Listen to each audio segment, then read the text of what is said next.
trip. Link up, my nigga, let's link up. Ladies and gentlemen, welcome to another episode of the Link Up. I'm your host, Ron the Don. I just came up from an eternal slumber watching that Power. Welcome to another episode of Off the Court. As always, I'm joined by my co-host, Mr. Ty. Today he repping the Minnesota Vikings, you know what I'm saying? Shout them out. And you also know that he Tatum #1 fan. And with that said, hey, you was going hard for him last podcast. I'm just saying. Hey, we about to get into it though. Don't even worry. Don't even trip. We about to get into it. All right. We coming off the heels of Game 1 of the NBA Finals, in which we saw the Boston Celtics win 107-89 over the Mavericks. I know me and you, we had discussions off the pod of like how this game would go, but for me, this was exactly what I expected. The Celtics, to me, they played like they've been here before, and the Mavericks didn't. That outside of Kyrie and Luka, because Kyrie was aggressive, even though he didn't have a great night, but it just seemed like the Celtics, they had their week off, they studied, and they was prepared. But what were your thoughts overall on this game?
especially in the non-Luka minutes. Like you got to Yeah. keep the ball moving.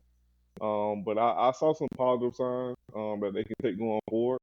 I do believe, they can't get to off to the same start because Boston, once they're up, the crowd gets to rocking, and it's hard to fight back against that. But it's some positive things they can take away from game one. Being able being able to fight back and not just get blown out, for the rest of the game. They actually figured some things out in that third quarter. Yeah, I mean, I definitely agree. Like I said, I just felt like going into this, being that the Celtics, I think all of them outside of Porzingis, they've been here before. They've been to the finals. They've been on this stage before, so it was really nothing new. Like you said, once the Celtics get the jump on them, they bring the crowd into it. The crowd starts saying all them slurs and whatnot. They bring the crowd into it. Everything get going. Like what was interesting to me, like from I didn't like we was talking about it. I didn't expect Porzingis to come out playing like he did.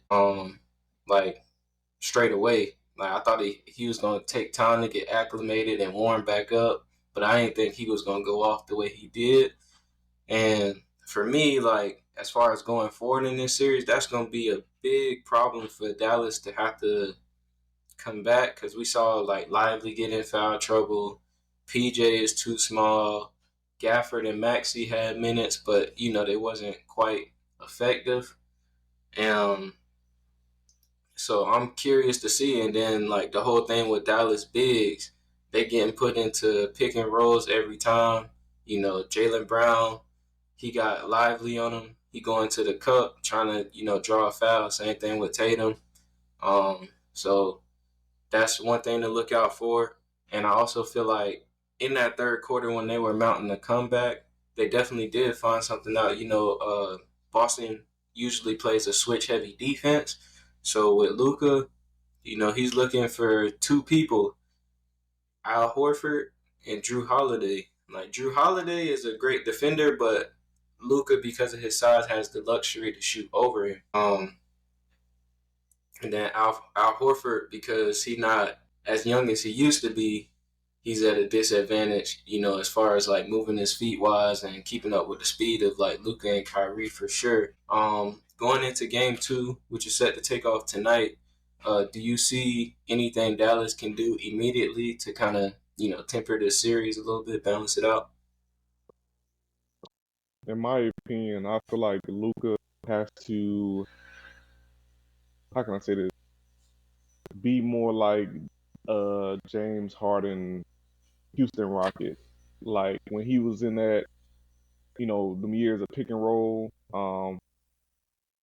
was going more towards the basket, trying to draw fouls, second in the defense. I think Luca, though he wants to get those switches, step back three, especially when you're not hitting it, it kind of does you no good. You kind of bailing the defense out. So if you're gonna get that switch, I feel like with Boston, that's pretty much their defense is switch heavy.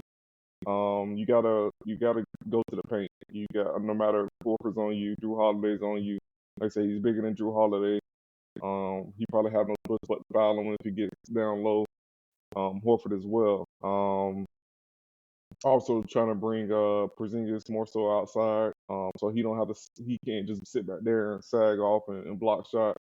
Um, I'm not really surprised. Going back to what you're saying about Porzingis, I thought the challenge was going to be more so on the defensive end, and I think that's where I was more surprised because Porzingis, no matter where he's been, he can shoot. And especially on a team like Boston, where he's gonna get open shots at time to time, like he can shoot. She can shoot, but I thought his defensive ability was gonna be tested a little bit more, and I think Dallas should try to make sure that Cav is gonna last through this whole series. So I would go at him every time. I think it's minor adjustments. Mavs at times wasn't playing hard. They looked like a team that was a little shell shocked in that first quarter. Um, but if they come out playing, how they did in the third from the start of the game, I feel like they have a better chance to win this game, be able to steal this game, and make it more of a series. Because if they don't win tonight, pressure's all on them going home.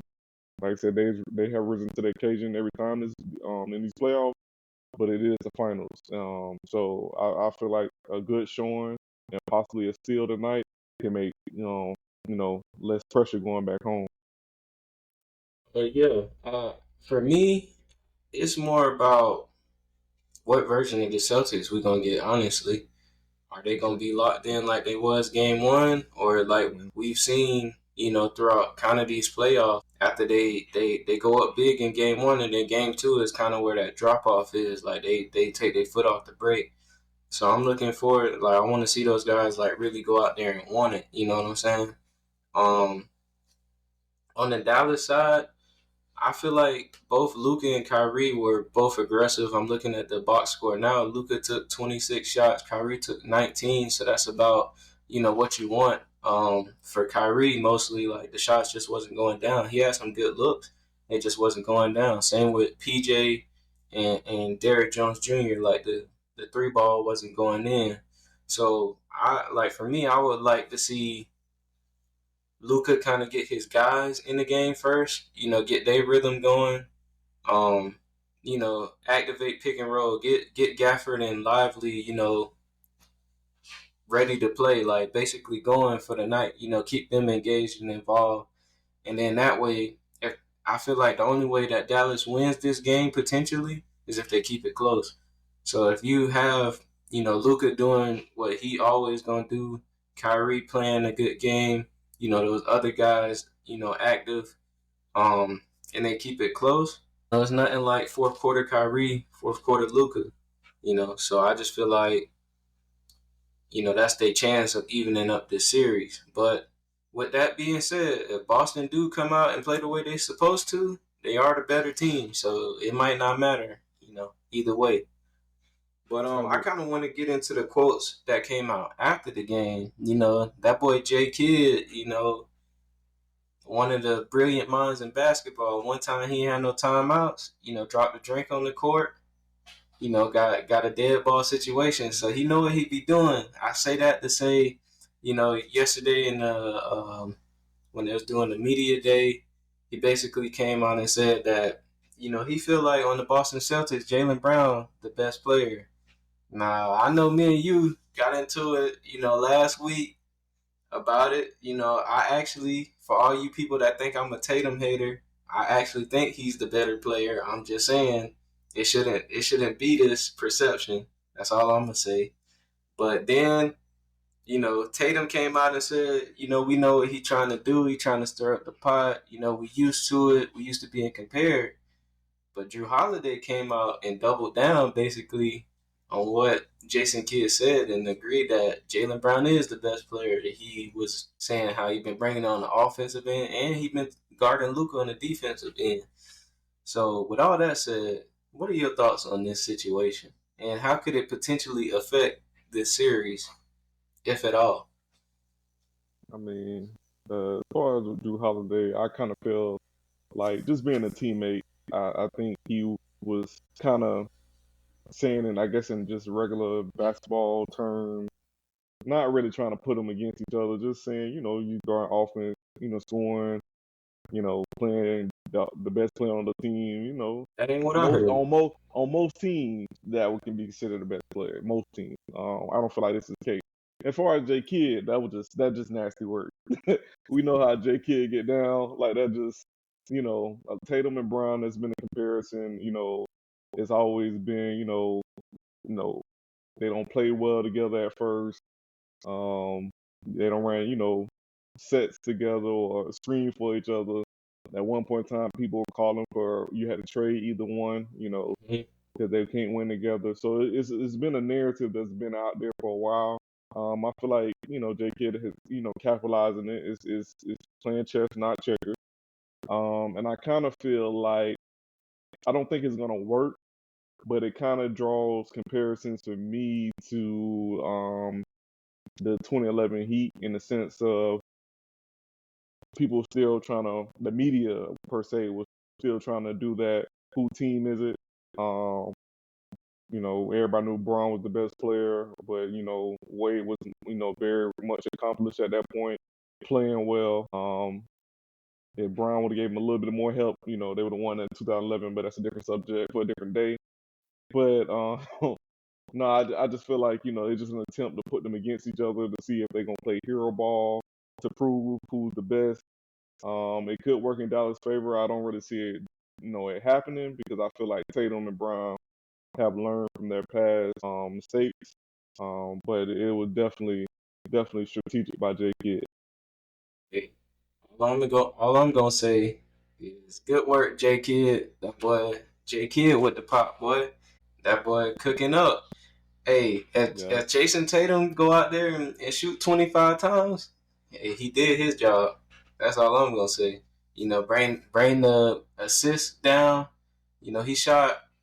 Let's see here. He shot 16 times last game. Jaylen Brown only shot 12 times. Of course, this was a blowout, so not too crazy. But if he go out and start shot chucking, Jason Kidd did his job. But we gonna move on here since it's the finals. You know, Unfortunately, we done had some greats that came through the game. You know, and that are still in the game who haven't had the chance to win a ring. If there were two players, one present and one past, that you could choose to win a ring, who would it be? Hmm. It's actually two easy ones. I would say from the past, Allen Iverson. I feel like Iverson is a player that you haven't, people before him, you never seen a player like that. His size, being able to score the way he can, um, do the things on the court he could do. 6 foot even, probably a buck 60, buck 70 at the most. Going there, with giants and consistently dominating in his time in the league.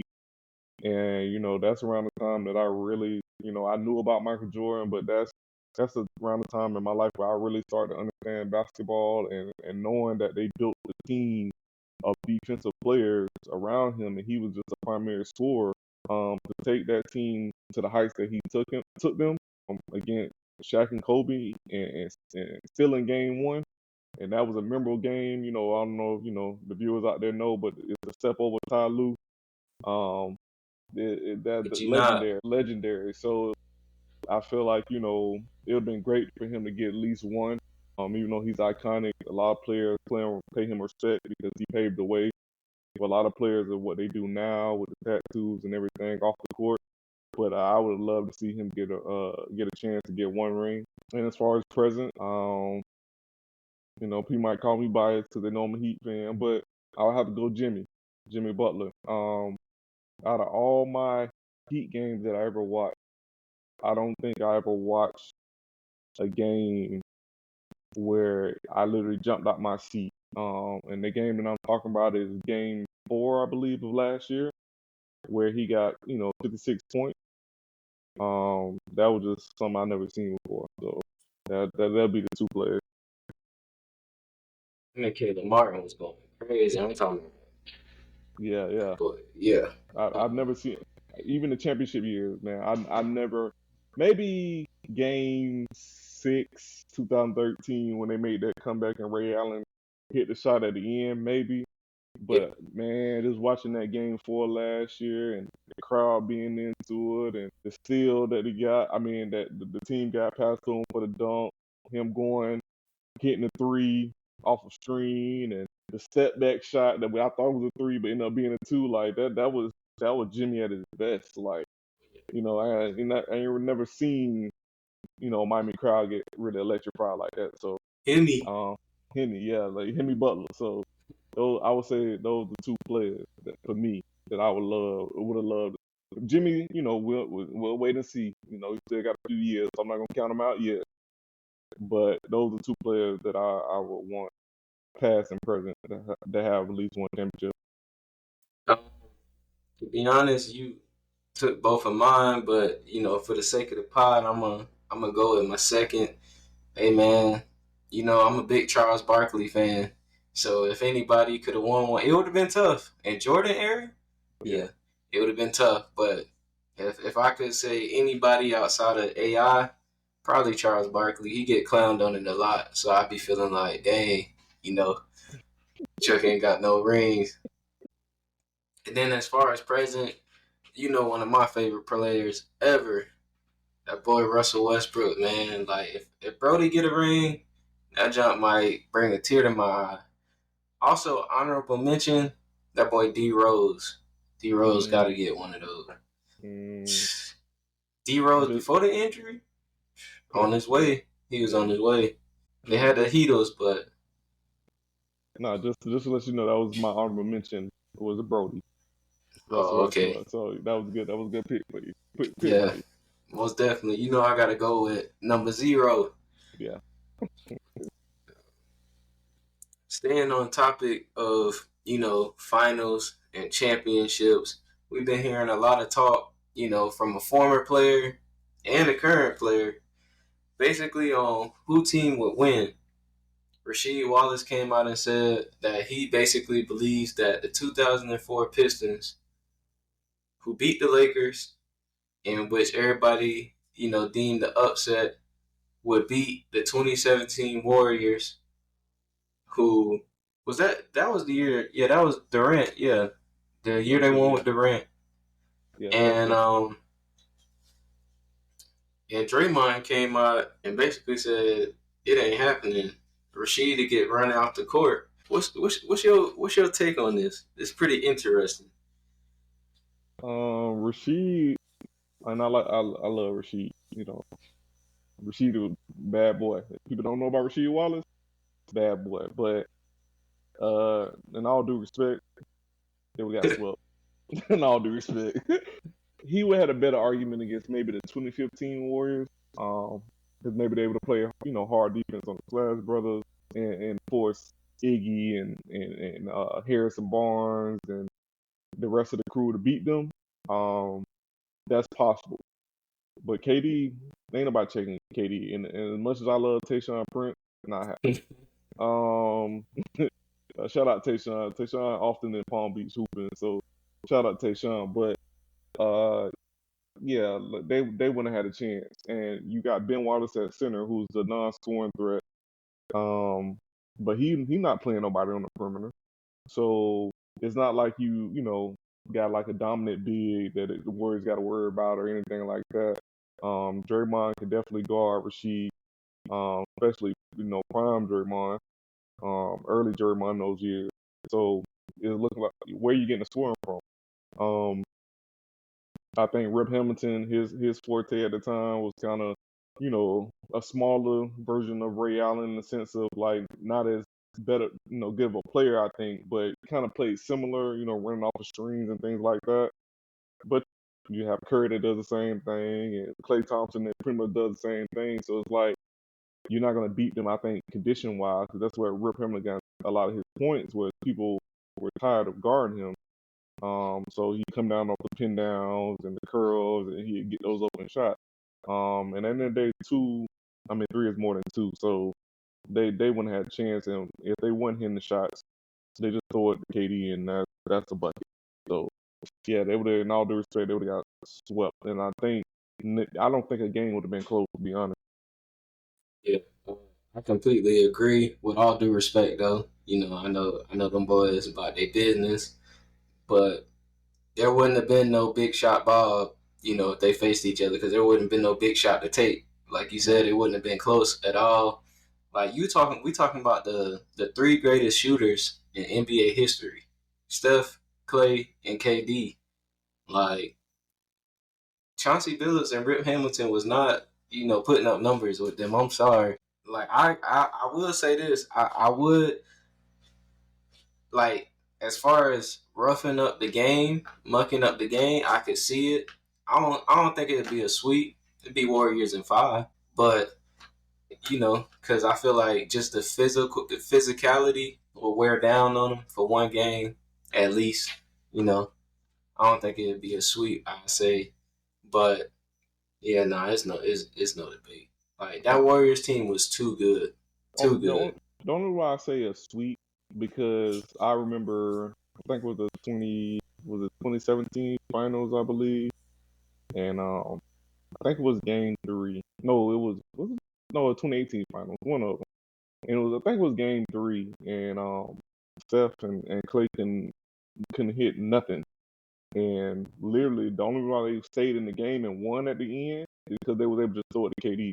It's just like the ultimate mismatch, and it's like, KD, especially in the Warrior years, and like I said, we talking in past tense, but since it's brought up, if you gave me that same KD, they can have an off shooting night and they can still win, because it's nobody that you have to fear on the other end. Like they went up against Braun, so that in itself is like, if you have an off night, he definitely gonna will you to a victory. As much as I love Chauncey Billups, he not scaring nobody. So it's like, you don't got enough offense. Like it's not happening. I mean, like I get it, but like as we seen, well, basically post injury, like the secret to getting KD off his square is to be physical with him. So that's why I said what I said. But the thing of it is who you got to guard. Tayshaun Prince.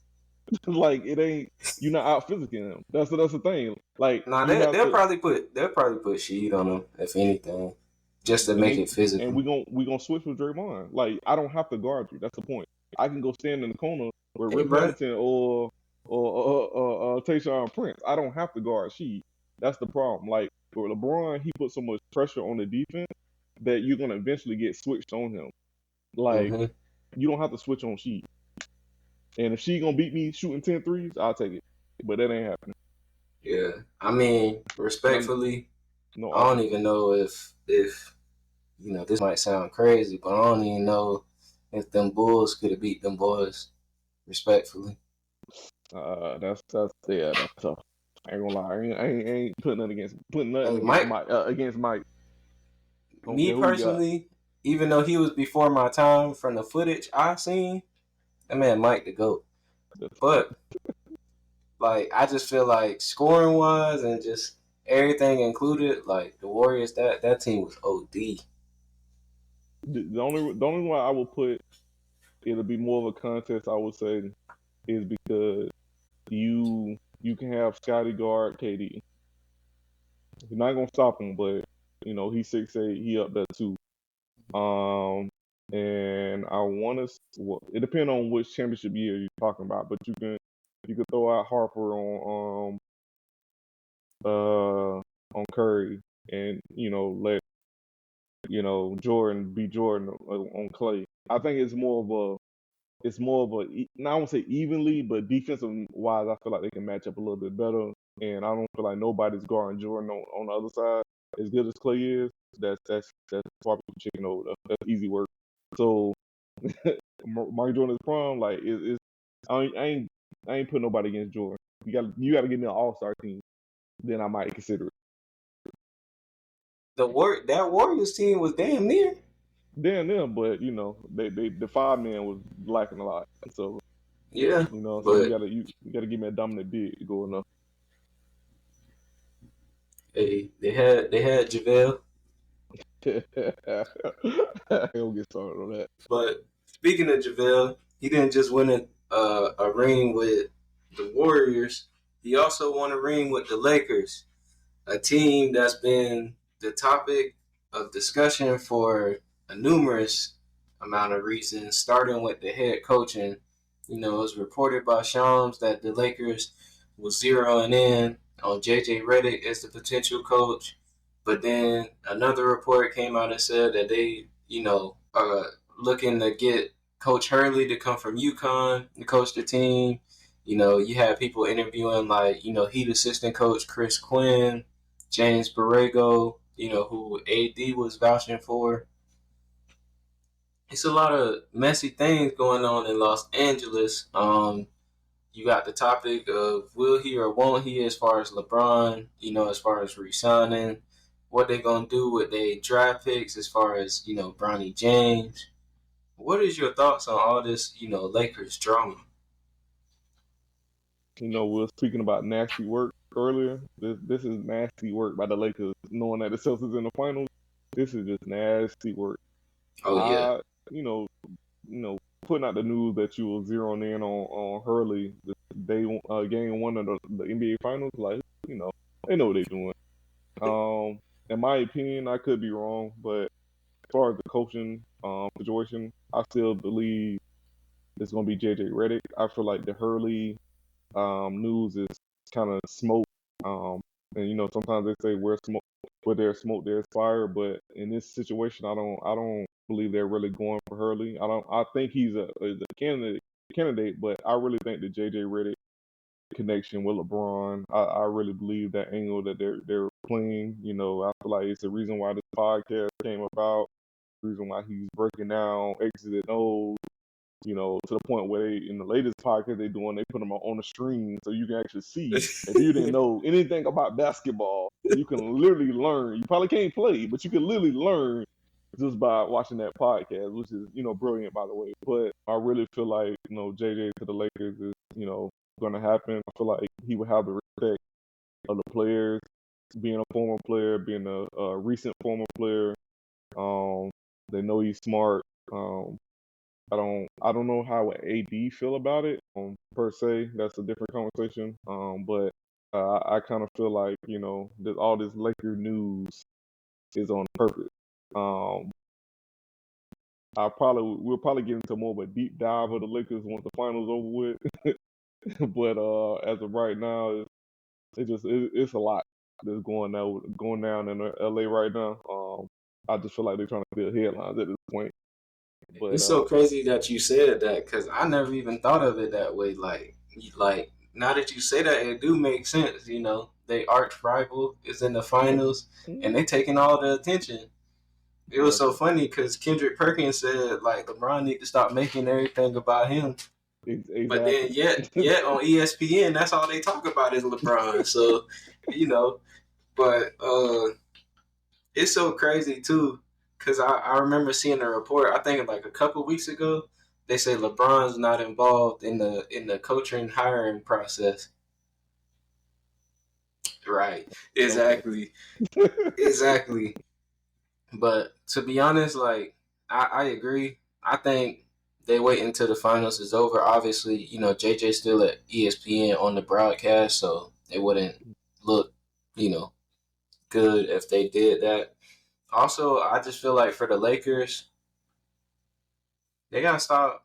I hate to say it, but you gotta stop letting Brown run the team, man. Because like UD, speaking of ESPN, UD said something very something very important.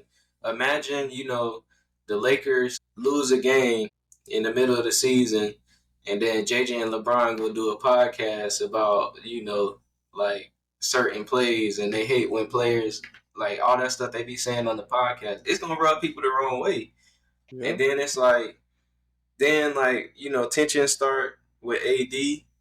You know what I'm saying? Like, cause he a star player too, so he should be able to get some say so too. The fact that Coach Borrego was a former assistant with his time on the Pelicans. That's important too. So AD might want some say so. I just feel like, also I personally don't know JJ, so like I'm just a observer from the outside, but like his demeanor and like his, I don't know how that would get over with everybody that's not LeBron.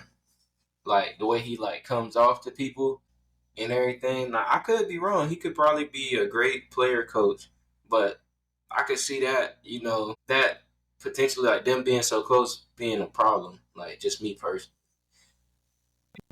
Yeah, that he would have to. I think a part of it, he would have to win over the locker room. I just feel like I think the Lakers are envisioning JJ as their modern day Pat Riley. Granted, Pat Riley had you know Magic Johnson, and and then once LeBron leaves, it definitely ain't no Magic Johnson and walking through the door. I don't think, but I think they just think he's he has the brilliance of basketball. Um, I've ever since JJ has retired, I've been watching his podcast, Old Man in Three. Especially when COVID first started. It's great podcast. Listen to. He still does it. But you can tell he does know basketball. So I think it's from an X's and O's standpoint, it'll be probably a good hire. But like I said, it's managing personalities and winning over the It's locker room, different. and it's different. But hey, I think LeBron got a good, I'd say at least 2 more years. I think. So he should he give him a 2 year lease at that point. And what he do from there is whatever. But I wouldn't be mad at that hiring though.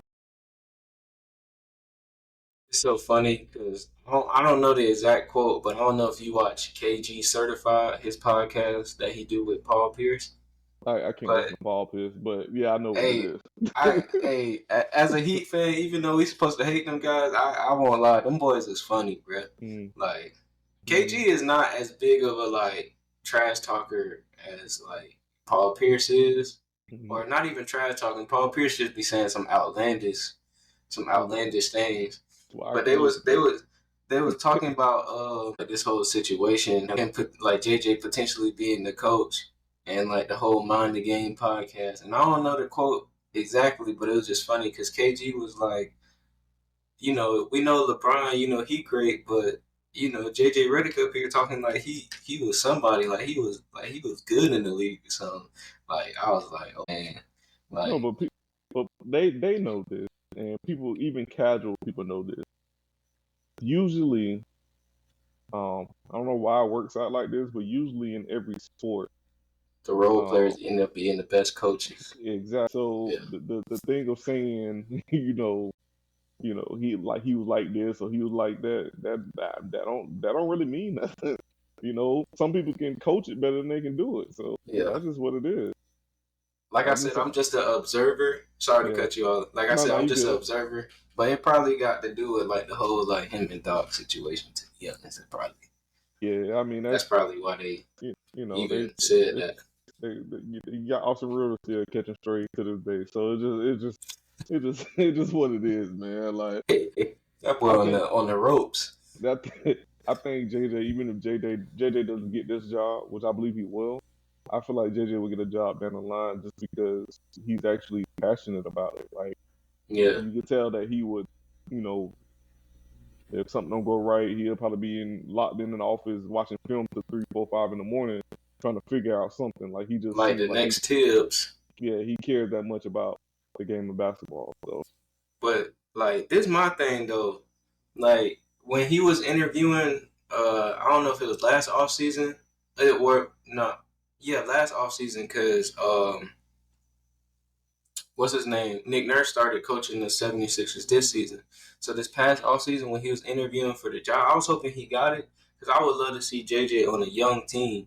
I just feel like with the Lakers and LeBron, everything is always going to be championship expectations. So if you don't come in there like you realistically facing a 2 year window, so even for Coach Hurley, even for JJ, if it don't work out, especially like in the next 2 years, like he said, LeBron probably got another 2 years. I think he gonna try to push it out till Bryce come in the league, maybe depending on like how like LeBron's performing in his game. Um, but like after that, JJ gonna be going regardless because the Lakers are gonna look to go in a new direction. So it's like I just feel like this job opening for the Lakers personally. If I was a coach out there, like I wouldn't unless you just extremely confident. I wouldn't,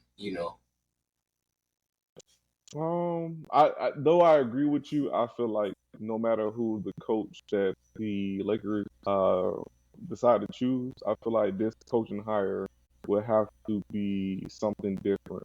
Because it's been a revolving door when it comes to coaches for the past few years, and it's like, what are you accomplishing if you fire another coach? It's like, Braun's on his way out. In so many words, you're gonna have to retool the roster anyway to kind of play, fit AD and play around AD's strength. So it's like I feel like whoever they decide to coach, from the media perspective, it might be a 2 year window or that they ought to win now. But I think they got to pick a coach that they feel like, all right, I'm gonna let you kind of work with the present and also build for the future. In a sense, give them more of a internal, maybe 4 to 5 year window versus a media perspective 2 year window. Even though I do agree the pressure will be 2 years of bust, but I feel like if the Lakers don't win in 2 years, to fire him, like nobody's gonna sit there and say LeBron at 43 is gonna just be lead teams to, like, no, let's be realistic. So I feel like they should look for somebody who can coach now, maybe who can relate to the players now, put in different systems or things to help them now, and also develop for the future as well. That was the whole idea, that they putting out, via Woj is like the idea of bringing in Dan Hurley is so that like because in college he's a good development coach, they want to bring him in to develop, Austin Reeves, Rui Hachimura, and all the younger guys. So that's kind of where they're like looking, in that respect. But I just feel like even if the way like coaches get blamed in the NBA, I just feel like if you're not winning or anything like that, and you don't come in when the team is already bad, it's 2 year window. Yeah, I agree. I feel Um, like JJ probably can do the same thing, but it's just gonna be interesting.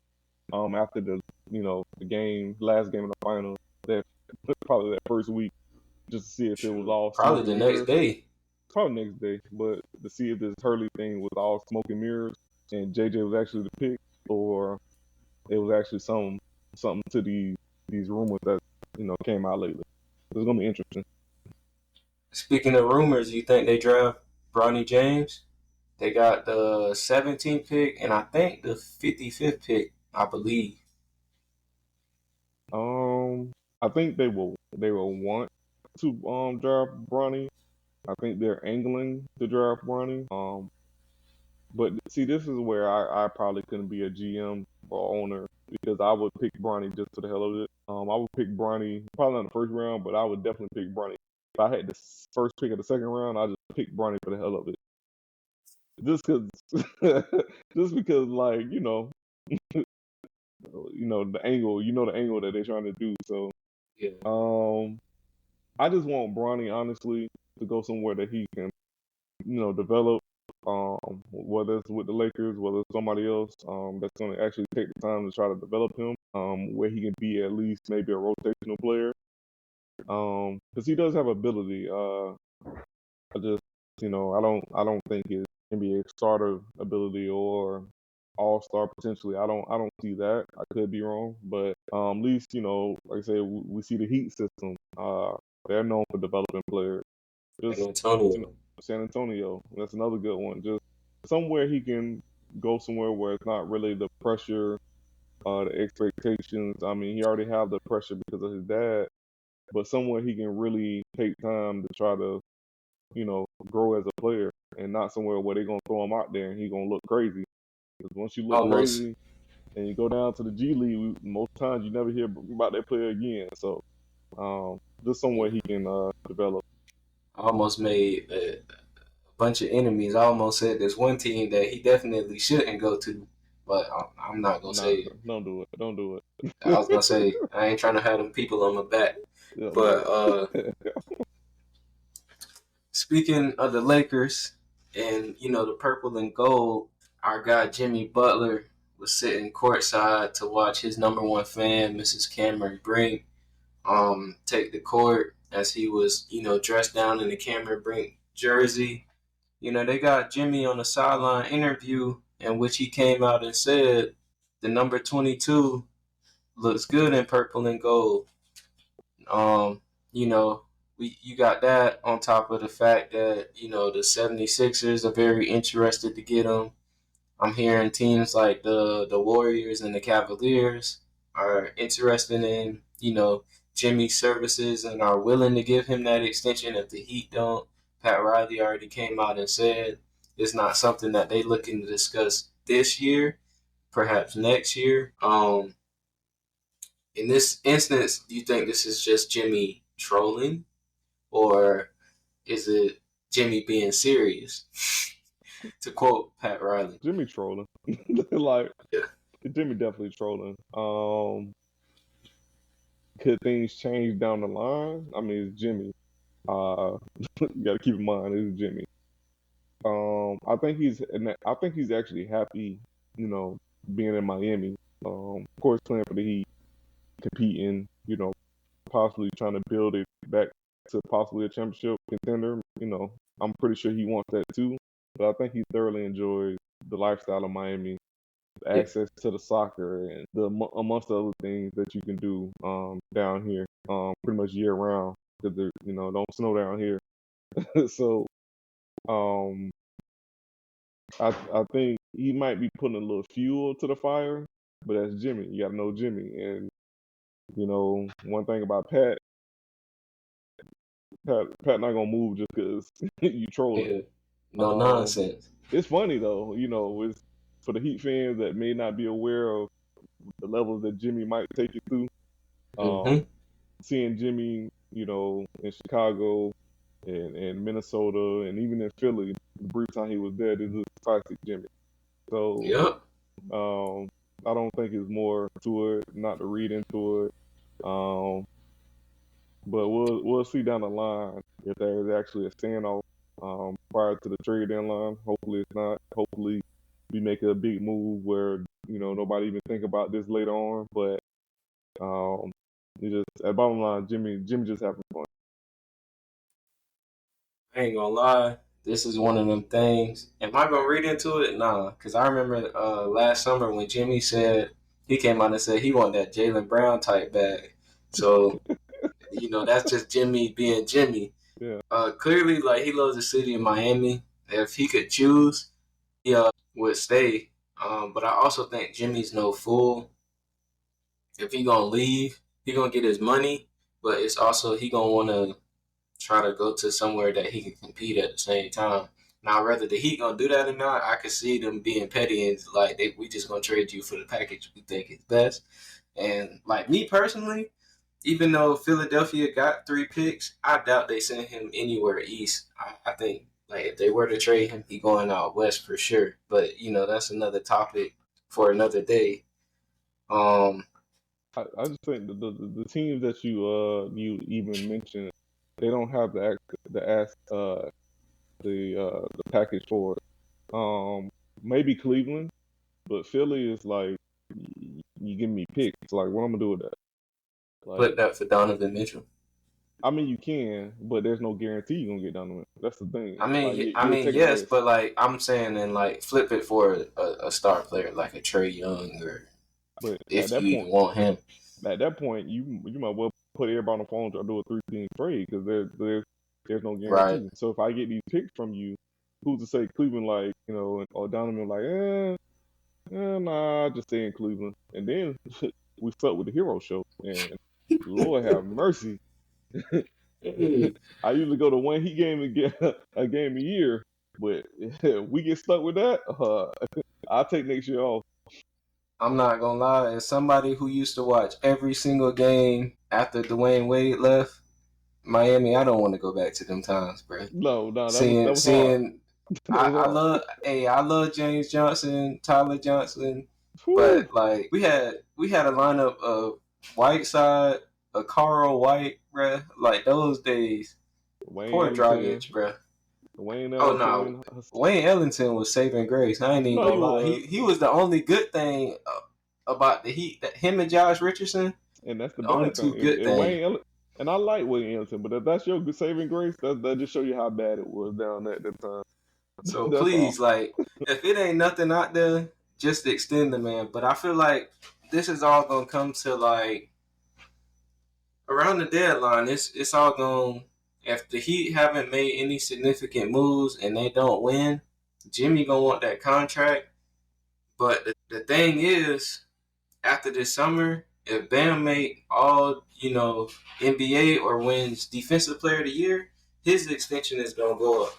He's eligible to sign it this summer, but I don't think he's gonna do it just based off the fact he can get more money if after this year he makes all NBA or wins Defensive Player of the Year. So with his money coming onto the books, you still got Tyler, you still got Duncan Robinson, Jovic gonna be up for an extension, then Jaime down the line. You really gonna have to really consider what you gonna do, with Jimmy, because if you extend him with that team, everybody locked in. You can't do nothing with the new rules and the new, second apron and all that. That's gonna be the team until Jimmy retire. So I see this is the part why I love you as a Heat fan, because you just throwing out names like you talking about Jovic extension. Like, you give me 15 points first. I'm saying You got me on Jaime because Jaime gonna get better, but Jovic, come on now.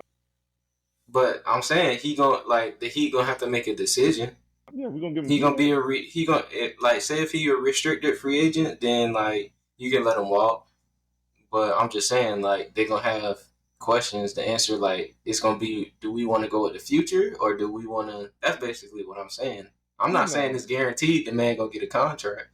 Hey, no, I'm a number 5 fan now. I take him over. I take him over Jaime. Oh yeah, you telling Well, me I stamp it. Stamp that. Stamp that. Tripping. Boy, stamp that. He better stamp that this year, because boy, you gonna look real crazy. But anyway, all right. They gotta look. They gotta find them a well. I don't know where the well coming from, but if you finna rely on Jovic, or what I seen from Jovic, he's honestly he's a good fit.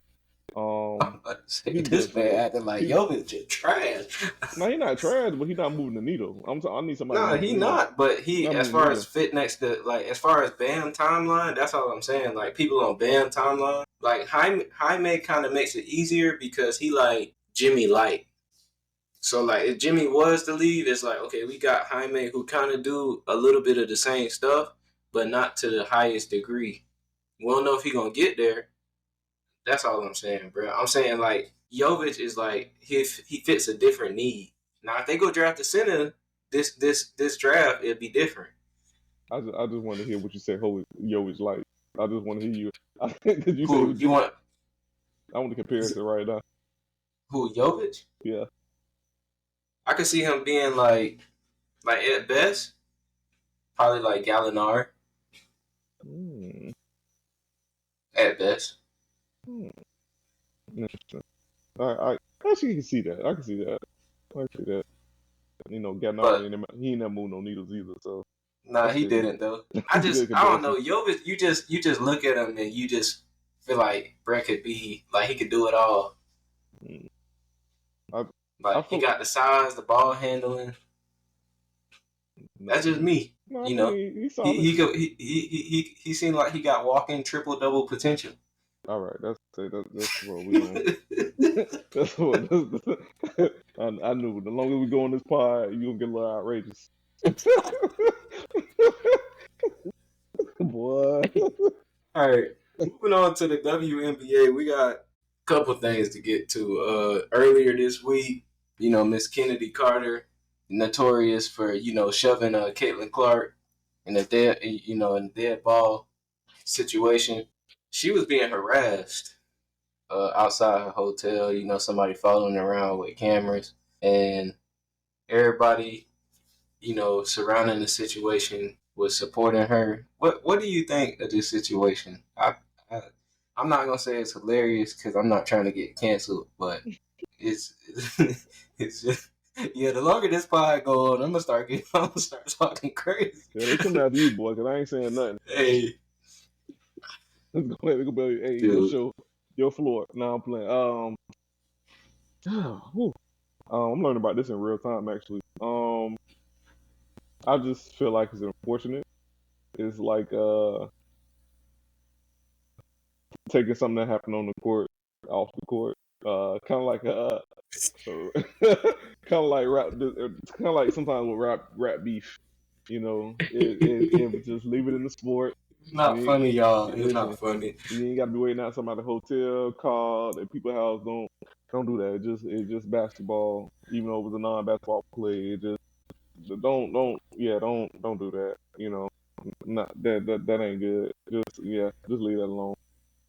Hey, I'm gonna just say this though, like all jokes aside, they gonna kind of have to get used to like the cameras being in their face now. You know, with the eyes that Caitlin Clark, Angel Reese, Cameron Brink, Rakia Jackson, Aaliyah Edwards. You know, all the eyes that they bring into the league.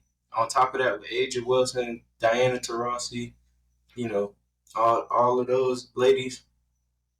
All that media attention is gonna come. Now this that don't mean like harassment is okay. It's never okay. I know I'm laughing and trolling. It's just like, come on, bro. Come on. Nah, for real, serious situation. I don't want to Right. laugh like that. Serious, yeah, yeah, Yeah, yeah. you know, Serious we situation. got to put no real talk. We got to protect our women. It shouldn't Most get to that. definitely, Shouldn't get to that point.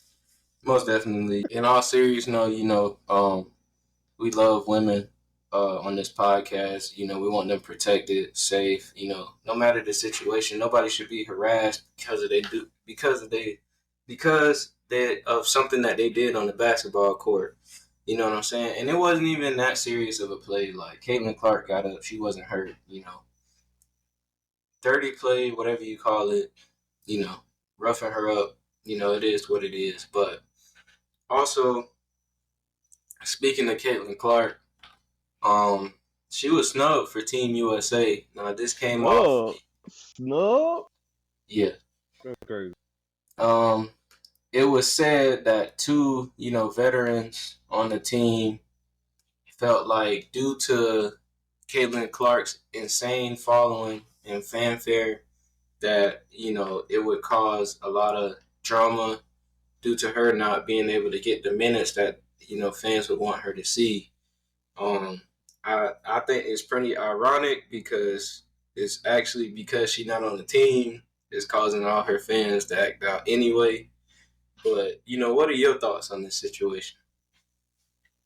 I had to try to go to the roster because I want to Nah, I the honestly, roster's solid now. It's stacked now. no, exactly. I feel like I don't think it's much of a snubbing as more as is it's not her time. I feel like the people that they have on this roster are established. Most of them have already competed in Olympic play. And if people crazy about the physicality that she's going through now, what you think is gonna happen on the Olympics? Yeah. Men and women is more physical. Um, but like I said, looking at the roster, I don't see. I mean, you can make a case of maybe a couple people you could take off, but for the most part, there I don't see really a place for her, honestly. Not on this year's team. I mean, I guess because they're growing the game, you can make an argument for that. More eyes, more attention. But that's your only real reason of putting her on that team. For me, I don't even want her on the team. Um, and I say that to say, you look at like her whole year, like she's only got like a little like break time. So the when the Olympics start, it's like she coming off of competing at college, going through the draft process, straight into the WNBA, and now on the Olympic team. It's just too much at one time. So I feel like she, you know, need to rest. Not try to do too much so early. And honestly, like I get it. Her fans are mad because a lot of people are tuning in to just see her, but at the same time, just let it be. This won't be the last Olympics. And then, no, I ain't gonna say that, but yeah, we're gonna have to wrap this up because but No, don't do it. Don't do it. but yeah, just let it be. She definitely gonna be on there. The way her game is progressing, she just dropped a 30-piece the other night. Um, her time will come. And so will Angel Reese, um, Cameron Brink, and all of those ladies. Their time will come. Right now, Breonna Stewart, Aja Wilson, Jackie Young, Kelsey Plum, Sabrina Ionescu, like all these ladies, they done put the time in, they done put the work, and they solidified. Like they can go get it done. So If I'm not, and the if I'm, chemistry is already there. if I'm not mistaken, Diamond Taurasi is on this team again. Uh, let's see. I'll say the whole team. You got Ariel Atkins, Shakira Austin, Aaliyah Boston, Chelsea Gray, Brittany Griner, Ryan Howard, Sabrina Ionescu, Jewel Lloyd, Kelsey Plum, Breonna Stewart, Diana Taurasi, Aja Wilson, and Jackie Young. So they already like guard Yeah, heavy. yeah. So Taurasi this most likely to be her final Olympic. So I see why she's yeah. on the team. I believe. I just know she's getting towards the end of her career. And I'm all in favor of, especially when it comes to the Olympics, of kind of letting somebody get that last opportunity when they've done so much of the game. And I remember watching Diana Taurasi at UConn, being a star, winning championship. She's done a lot to grow the game of the WNBA. I believe she at this time she's the all-time leading scorer for the WNBA. So um, yeah, I feel like that team is just solid, and like I said, it's about a couple people that's gonna be coming off by the time of the next Olympics. And like I say, the Angel Reese's, the Cameron Brink, Caitlin Clark, they'll have their time. It's just right now it's not their time. And with that said, it's about time we get up on out of here. It's obviously apparent that your boy is getting a little hangry around here, talking reckless. So we gonna try to wrap this up. But in all seriousness, man, shout out to everybody watching the pod, man. Appreciate the love and support. We just humbly ask for any feedback, whether it's good, bad, in between. We ask that you like, share, comment, and subscribe. Follow us on all your podcast platforms. Follow us on the gram, man. We're gonna have that information up, in the bio if you're watching on YouTube. And in the bio if you listening to this on the platform. I am your host, Ron the Don. my co-host Ty. And as we head on out of here, we're gonna play some words from Mr. Scotty Barnes.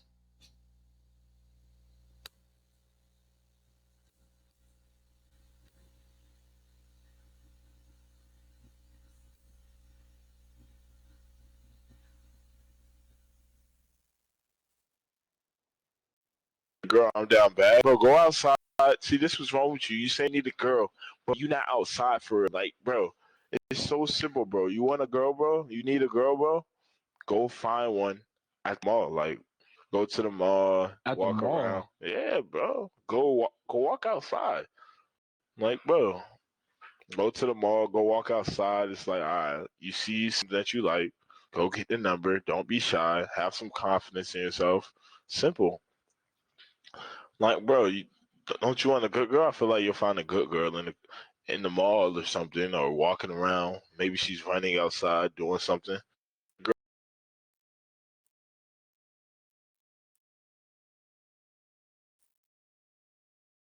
All right, dog. Yeah.